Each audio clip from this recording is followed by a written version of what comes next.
وخير الخلق قدوتنا تعال وزر وشاركنا وقم بالخير سابقنا لقانا في ابن تيمية وخير الخلق قدوتنا لقانا في ابن تيمية وخير الخلق قدوتنا لقانا في ابن تيمية وخير الخلق قدوتنا.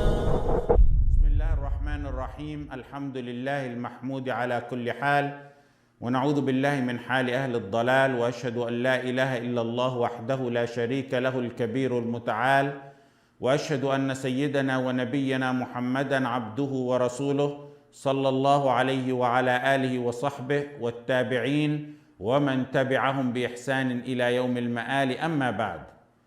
The next statement of the author of Furū Al-Fiqh pertains to Tahara, and specifically to Sunan of Tahara. He says, وَتَخْلِيلُ الْأَصَابِعِ وَاللِّحْيَةِ, which means permeating water between the fingers and the beard. Takhleel, and keep that in mind throughout this class, because we're going to use it inshallah. Takhleel means to permeate or run the wet fingers through the beard or through the fingers. And when we say fingers, we mean by that also it encompasses the toes, as we'll see inshallah. So under that statement, we have three main factors we need to discuss. Takhleel of the fingers and how it's performed, takhleel of the toes and how that's performed, and takhleel of the lihya, the beard, and how that's performed. The author, rahimahullah ta'ala, started with the fingers, and we'll start with that as well. He said, وَتَخْلِيلُ الْأَصَابِعِ وَاللِّحْيَةِ. We're at وَالْأَصَابِعِ. وَتَخْلِيلُ الْأَصَابِعِ, which means permeated water between the fingers.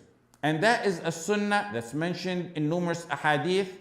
The most authentic of those ahadith is hadith Laqit ibn Sabira, where he asked the messenger, or actually before that, that hadith is mentioned in Sunan Abu Dawood and Sunan al-Tirmidhi and Sunan al-Nasa'i and Sunan Ibn Majah, and also in Musnad Ahmad, and it's authenticated by al-Tirmidhi and Ibn Khuzaymah and al-Hakim among others, where Laqit ibn Sabira radiyallahu an asked the Messenger sallallahu alayhi wasallam pertaining to wudu, and the Messenger sallallahu alayhi wasallam said, asbigh al-wudu, perform the wudu fully and completely.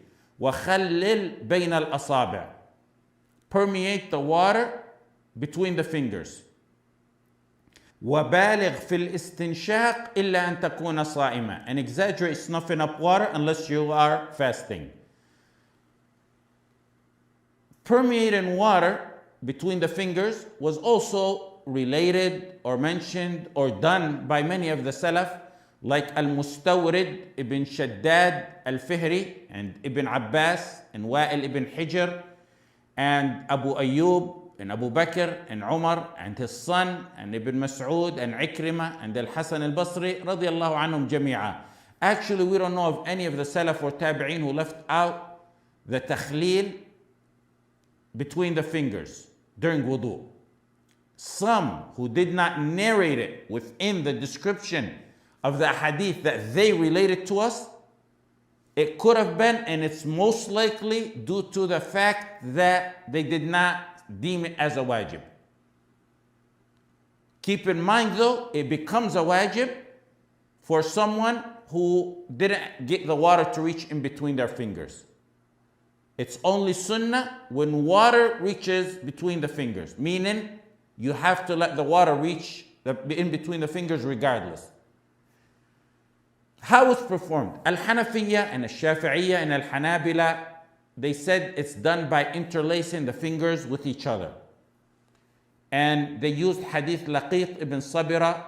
They said the Messenger sallallahu alaihi wasallam mentioned takhleel, and takhleel means to put something into something, and that's more accurately done by interlacing the fingers with each other.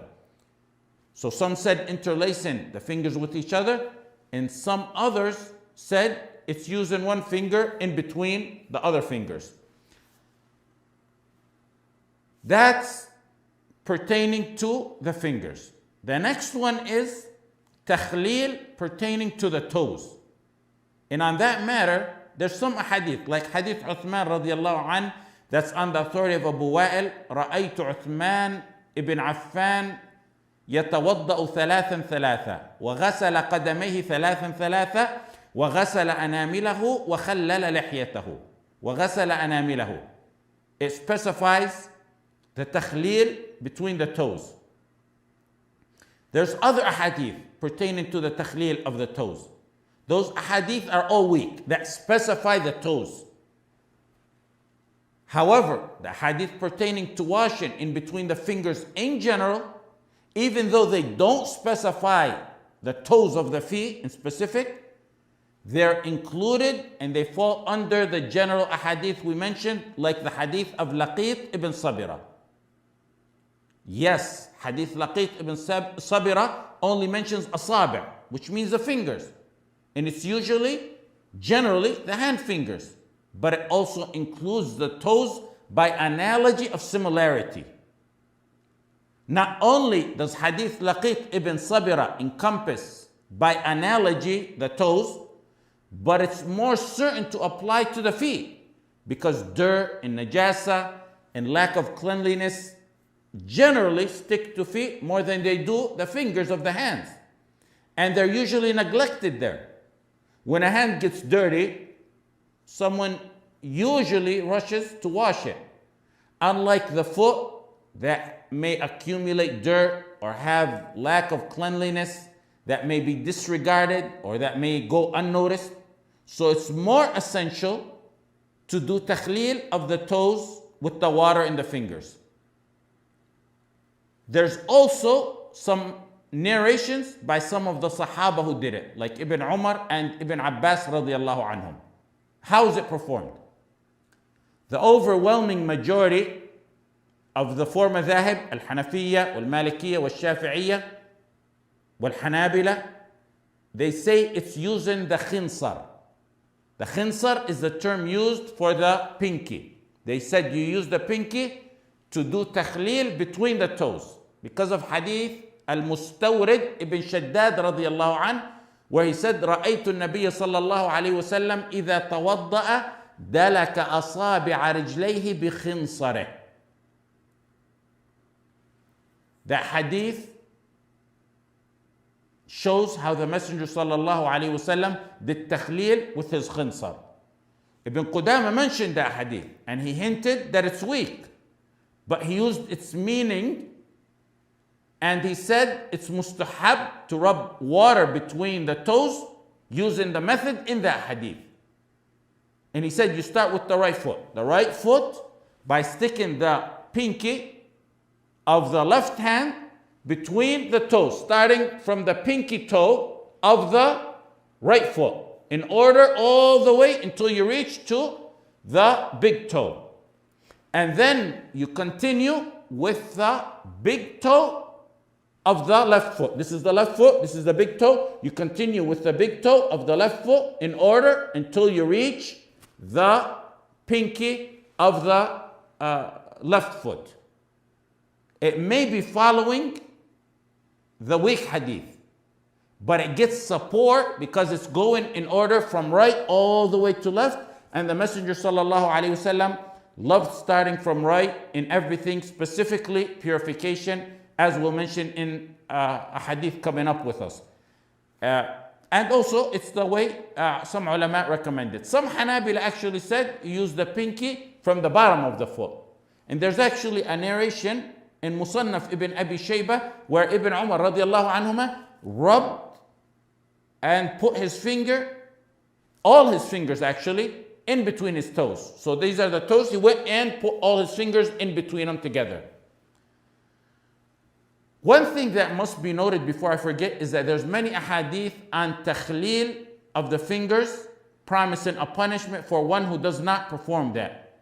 But they're all weak. Every single one of them is weak. We took takhlil between the fingers and the toes and how it's done. The next one after that is takhlil of the lihya. And before we get into that, you have to understand that the beard itself is two types. There's the light beard that can be where the skin can be visibly seen through it.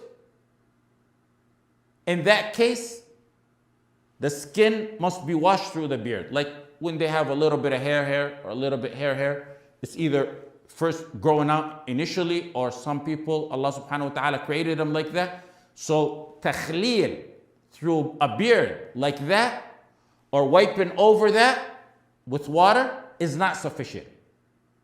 It must be washed fully. That's according to all four of the Imams. The skin under it must be washed fully, and that's according to all four of the Imams. When it's a dense, thick beard, where one can't see the skin under it, then you wash the face, and when you wash the face, you wash over the beard. You wash over the beard. And Nawawi rahimahullah said there's no dispute that a thick, dense beard should be washed over. Meaning you take water, you wash the face, and you wash over the outer layer of the beard. When it's a thick, dense beard, you don't have to wash the inside of the beard, the inside, nor do you have to wash the skin under it. That's the opinion of the overwhelming mass majority of the ulama and the Sahaba and Tabi'een, and some even related an ijma' on that. Ibn Rushd rahimahullah ta'ala said, I don't know of any dispute on this matter. The next issue is takhleel al-lihya. Takhleel of the lihya, running the fingers through the beard. Permeating the beard with your wet fingers. The first issue pertaining to that is it wajib or sunnah or makruh? The majority of the ulama of Hanafiya and Shafi'iyya and Hanabila, and one of two opinions within the Maliki madhab, they say it's sunnah. It's sunnah to do takhleel of the dense thick beard with water and the fingers. They said running the fingers through the beard is not mentioned in the verse pertaining to wudu. The verse that mentions wudu in the Quran does not have permeating the beard with your fingers. And they said most of the narrations describing wudu of the Messenger sallallahu alaihi wasallam don't mention that detail. And the ones who mention it are weak. So we'll take it as a sunnah, not as a wajib. The hadith in Sunan Ibn Majah, it's on the authority of Uthman, أن رسول الله صلى الله عليه وسلم توضأ فخلل لحيته. توضأ فخلل لحيته. The messenger performed wudu and ran his fingers through his beard.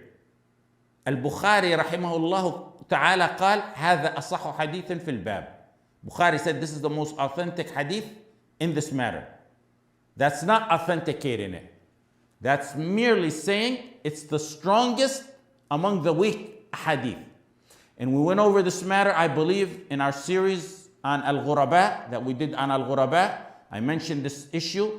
It's like walking into a hospice care unit where you see everyone in their last stages of their life. And you pass by one of those people whose eyes are open and you say, he's the healthiest person in this unit. Is he healthy? He's not healthy. He's in his final stages of life. But he's among others who are in a worse condition than him. That hadith is weak, and there's many different narrations. In fact, there's nearly 20 hadith pertaining to this matter. Not a single one of them is authentic. What's referenced here pertaining to the authenticity of these hadith over here, pertaining to the takhleel of the beard, the concept is nearly identical to what we mentioned pertaining to the hadith about the tasmiyah prior to wudu. They're weak and they're not at the level of strengthening each other. That's the bottom line. Ibn Abi Hatim said, I asked my father about this matter, about takhleel al-lihya, running the fingers through the beard during wudu, and he said there was nothing authentic on this matter. There's no ahadith authentic on this matter. In Masail Abi Dawood, Imam Ahmad was asked the same question about takhleel al-lihya, and he encouraged it. He said, yes, you can do it. But at the same time, he said there's many narrations and they're all weak. Even though Tirmidhi and Ibn Khuzaymah and Al-Hakim and Ibn Hibban and others authenticated some of the narrations, it's clear what Imam Ahmad and Abi Hatim said is more correct, that there's really nothing authentic on this matter.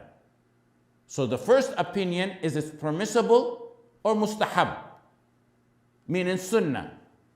The second opinion is in At-Tamheed, and it's attributed to Imam Malik, that he considered it makruh.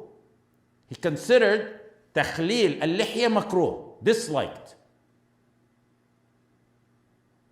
And why? He actually has a strong argument. He said because there's no authentic hadith on this matter. And had it been part of wudu, it would have been narrated in an authentic hadith. The third opinion is that it's wajib. It's wajib to do takhleel of the lihya during wudu. And it's attributed to the madhab of the Malikiyah, and it's the opinion of Ata and Abu Thawr and Ishaq ibn Rahawayh. He said, in one of his statements, he said, if one does not run his fingers through his beard, meaning do takhleel, he should repeat the wudu, implying that his wudu is not accepted. And their proof for this is the hadith pertaining to this matter. The hadith that we said are weak, and they took those hadith to be a wajib. So the first opinion is that it's sunnah. The second opinion is disliked. The third opinion, it's wajib. What's al-rajih in this mas'ala? What's the selected or correct opinion? The third opinion, that it's wajib, is the weakest. It couldn't be wajib because the Messenger sallallahu alaihi wasallam had a thick beard, and there's nothing authentic that he ran his blessed wet fingers through his blessed beard during wudu, nor did he order that sallallahu alaihi wasallam. The fact that there's so many authentic hadith that describe the wudu of Rasulullah sallallahu alaihi wasallam, and none that are authentic that mention this matter, shows that it cannot be wajib. The correct opinion would have been Imam Malik's opinion in At-Tamheed, that it's makruh, because his reasoning is very strong. But what would remove it from being disliked is that it's actually proven by more than one Sahabi that they did takhleel of the beard, and we don't know anyone who opposed them. Ibn Abi Shaybah said, among the Sahaba who are known to have done or conveyed the takhleel of the lihya is Ibn Abbas and Anas ibn Malik and Ibn Umar and Uthman and others. And from the Tabi'een, Dhahhak and Mujahid and Ibn Sirin and Ibrahim al-Nakha'i and Sa'id ibn Jubair and Ibn Qudama. When he mentioned this, he mentioned some of those names to back the issue up. And in addition to those, he mentioned Al-Hasan al-Basri and Ata ibn Sa'ib and Ibn Abi Layla. The next issue is, how is it done? From what I gathered from the books of fiqh, is that it's one of the ways is Arkul Aridain. And that's been narrated from Ibn Abbas and Ibn Umar radiallahu anhuma. Arkul Aridain is to go through the sides. Another one is running the fingers all over, especially from the front. يغلغل بيده في أصول شعره. Go through the front.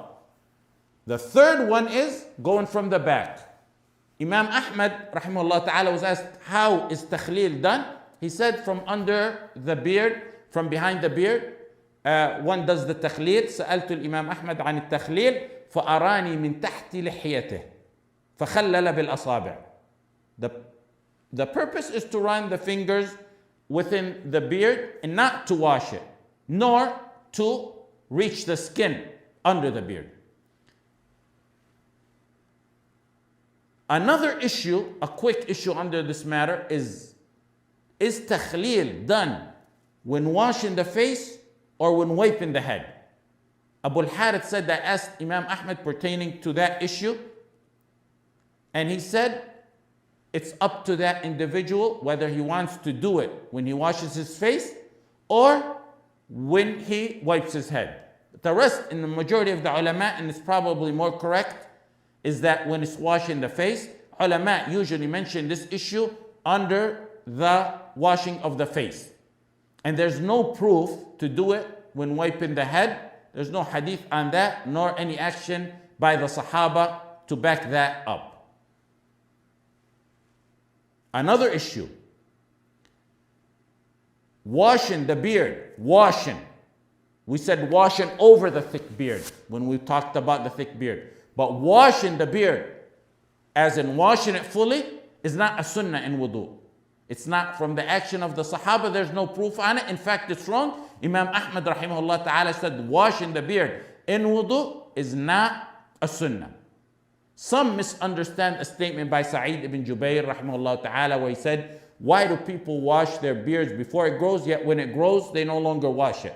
And they infer from that he's actually recommending washing the beard in wudu, but that's a wrong misunderstanding of the statement. The ulama said he meant takhleel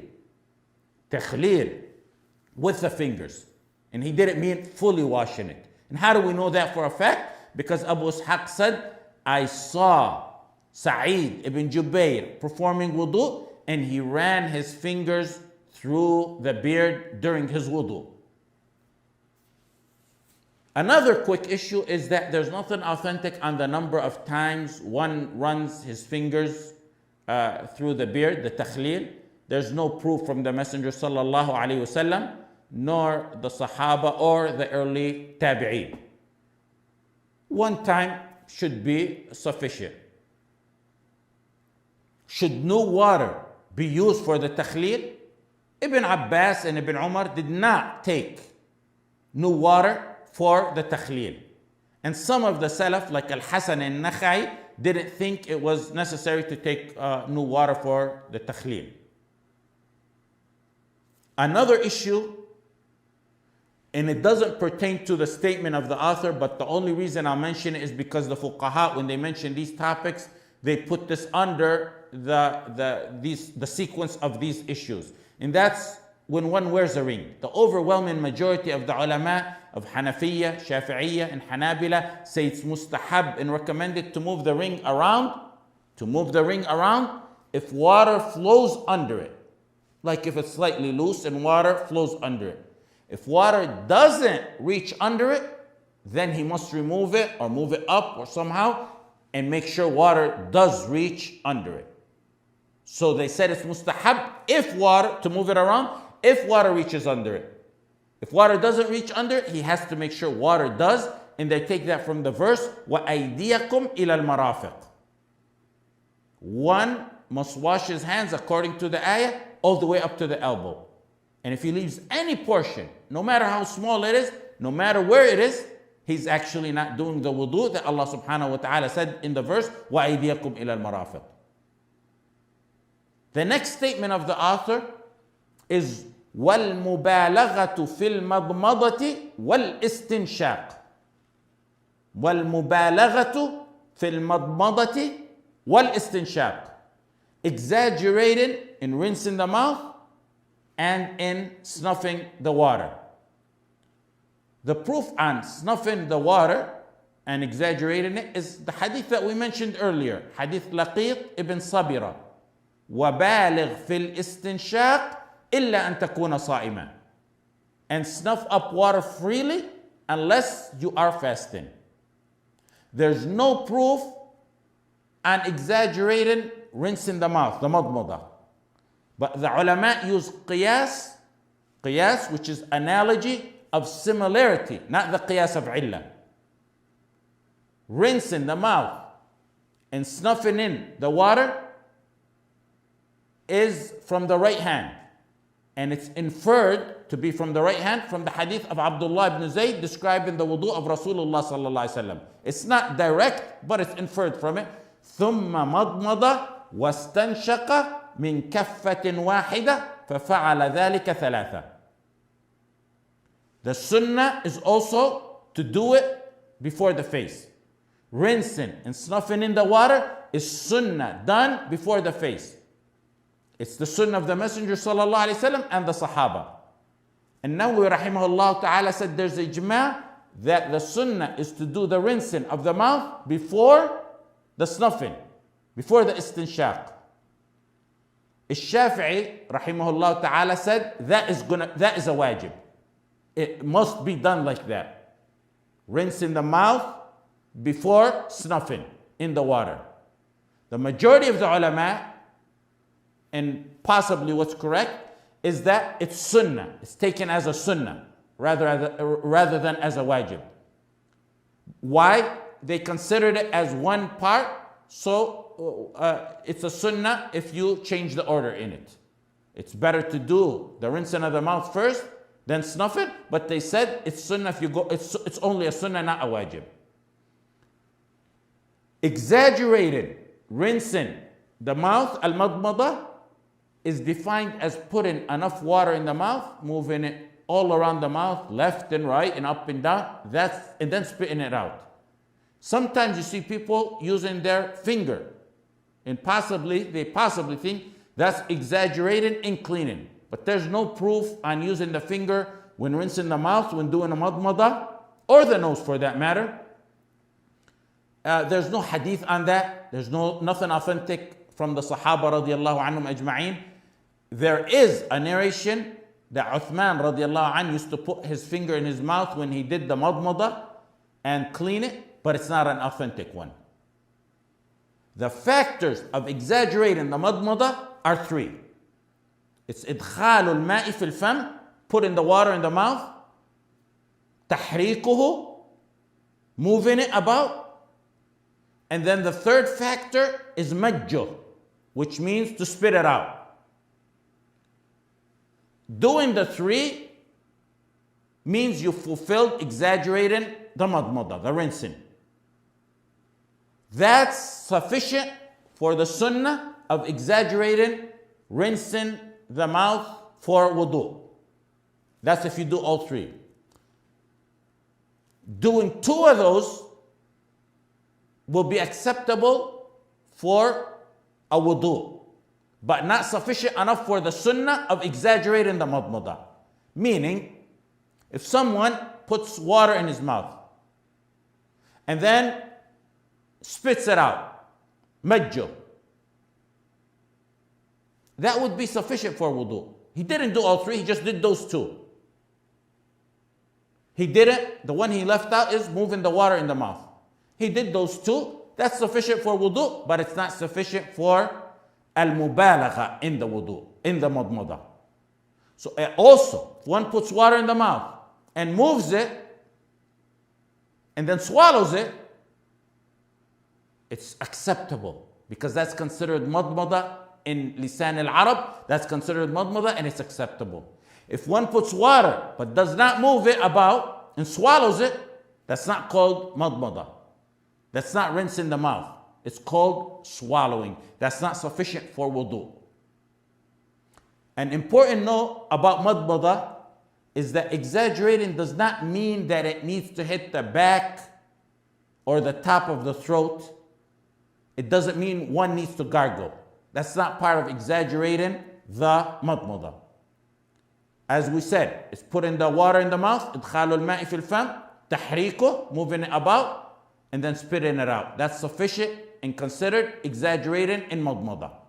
Then comes al-istinshaq, which is to snuff or inhale the water to the furthest point of the nose. Exaggerating snuffing is defined as snuffing in the water, forcibly drawing in the water to the point short of swallowing it. After that, it's sunnah to do istinthar, which is blowing the water out from the nose, and it's also referred to as zafir. It's more properly done by putting in the water with the right hand and blowing it out with the left hand. The least accepted form of istinshaq to be proper for wudu, not exaggerating, is for water to go in any way possible. For example, if someone wets a cloth or a tissue and puts it in the nose, that's fine. It's not fine for exaggerating it, for mubalagha in it, but fine for the wudu. Wetting the finger and putting them in the nose, That's sufficient. That's the least, but not enough for al-mubalagha in al-istinshaq. That may be good for somebody who may have a sensitive nose or some kind of illness. The next statement or word of the author is was-siwak, cleaning the teeth. And there's no dispute that using the miswak for wudu is mustahab. There's the hadith of Abu Hurairah radiyallahu an, or many hadith on it, but the hadith of Abu Hurairah that the Messenger sallallahu alayhi wasallam said, لولا أن أشق على أمتي لأمرتهم بالسواك مع كل وضوء. مع كل وضوء. And that hadith is in Musnad Ahmad, Sunan Nasa'i, and Muwatta Malik. And Al-Bukhari mentioned it mu'allaqan. The meaning of the hadith is, had I not feared burden in my ummah, I would command them to use the miswak for every wudu.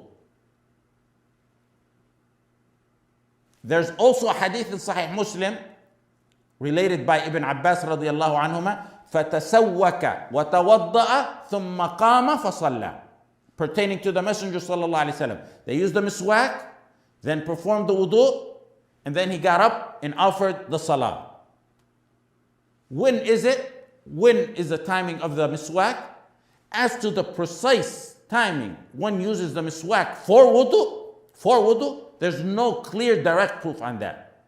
The jumhur, the majority of the ulama, Malikiyya, Shafi'iyya, and Hanabila, they said ma' within, the term ma' within wudu means that he rinses his mouth in wudu and then he uses the miswak within the wudu. And they use the narration in Musnad Ahmad. لَأَمَرْتُهُمْ بِالسِّوَاكِ مَعَ, with.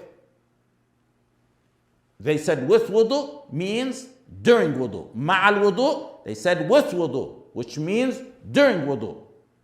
That's not really proof for that, because why? There's a hadith with a similar meaning that's related by Abu Hurairah. لولا أن أشق على أمتي أو على الناس لأمرتهم بالسواك مع كل صلاة. It's in Bukhari and Muslim. If I didn't fear burden in my ummah, I would order them to use the miswak ma' with every salah. The same word ma' that was used in the wudu was used here for salah. Does that mean we use the miswak in the salah? Just like we say ma' as-salah was meant to be before as-salah, no one said ma' as-salah means in salah, so ma' al-wudu should mean the same, meaning before wudu. There's actually two narrations that say using miswak ma'a kulli salah. There's one in Bukhari, there's another one inda kulli salah, that's in Sahih Muslim. Whether it's ma' or inda, we know we do it before salah, not within salah. And the same should apply to wudu, because those are same identical terms used in both wudu and salah. In the same way we don't say we do it in the middle of salah, we don't do it in the middle of wudu. The second opinion pertaining to this matter is Shafi'iyya in a second opinion, in Malikiyya in a second opinion, in Hanafiyya is that it's before wudu. And that's the correct opinion because of a narration in Musannaf ibn Abi Shaybah, لولا أن أشق على أمتي لأمرتم بالسواك عند كل وضوء. I would have commanded them to use the miswak at the time of every wudu. Inda is at, which means before. And that's more correct. It's more correct before the wudu because of what I mentioned in response to their proof. And also, had it been within wudu, it would have been mentioned in many of the descriptions of wudu of Rasulullah sallallahu alayhi wasallam, like the one by Uthman or by Ali or by Abdullah ibn Zayd or the other ones, radiallahu anhum ajma'in. They wouldn't have left that out.